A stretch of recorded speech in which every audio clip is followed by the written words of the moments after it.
The power greeting for the gatekeeper. Look, I've made literally tens of thousands of cold calls in my career, both door to door and over the phone. I've probably made more over the phone than door to door, just because you can, right? I can pick up the phone and call a lot more people than I can travel to a city, get in the car, drive over someplace, and knock on the door. I've developed what I know to be a greeting that communicates to the gatekeeper that you are important and valuable and are elevated, and gives you a better chance of getting in to see that person. It sounds like this. Hey, Crystal, this is Grant Cardone. Is John available?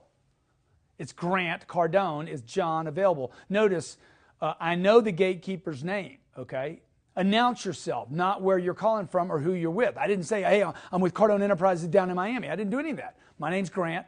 I would use first name only. I would drop the last name, okay? I would use the prospect's first name, and I would use the gatekeeper's first name. Okay, Crystal, my name's Grant.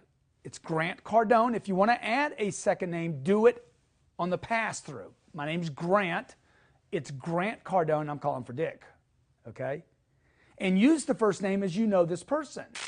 Example of the wrong way to make this call would be, hello, my name's Grant Cardone. I'm from XYZ Company. Is Mr. Smith in? Never, ever, ever, ever in your life going to work, okay? If it does work, you're talking to some cat in an office that has no money.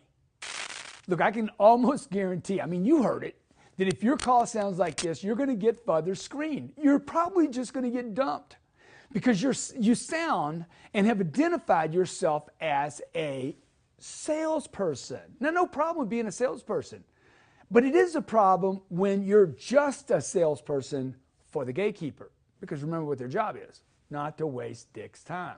Perfect. To perfect your opening, okay, you got to get your segue prepared. You got to get your segue. Okay, my name is, and this is why I'm calling. Now, you got to have that clear. I'll give you an example of a call that we recently started doing in my office. I got a guy that works in acquisitions in my real estate company. The real estate company, we have about 4,000 apartments around the country, bragging, okay? And we're trying to acquire more property. Bragging again, okay? So we start calling. I said, Tyler, dude, look, I need you to make some phone calls. He's like, well, man, I'm an analyst. I don't care if you're an analyst or not, dude. Make phone calls. What's there going to be to analyze if we don't have property to buy? Okay, so I tell Tyler, here's your pitch. I sat down and wrote him a pitch, okay? And the pitch goes like this. I'm calling Fortune 100 companies about real estate acquisitions, okay? And I'm telling Tyler, look, I want you to make these calls. Okay, this is Tyler making a call. Hey, Barry, this is Tyler from Grant Cardone's office. You probably remember Grant. He met you. I mean, if I have that, I can use that. Grant's a New York Times best-selling author. He's also a big guy in real estate. He owns about 4,000 apartments. We met you at the CBRE conference, and Grant was so impressed with you, he asked me to call you and schedule a time for him to interview you. Okay? And why do I want to interview Barry? I want to buy his property. You understand? What am I trying to do? I might have to get through the gatekeeper. Hey, Barry could be his own gatekeeper. You ever called a decision maker? Look, I answer the phone sometimes. You know how I answer it? Nobody picks up the phones, I answer. Yeah, Grant Cardone's office. I am Grant. Nobody knows it, right? Okay, so work your call out. Be respectful to the gatekeeper. Know why you're calling. My name's Grant, okay? I'm calling for Barry. If you need to give some data, leave it, okay?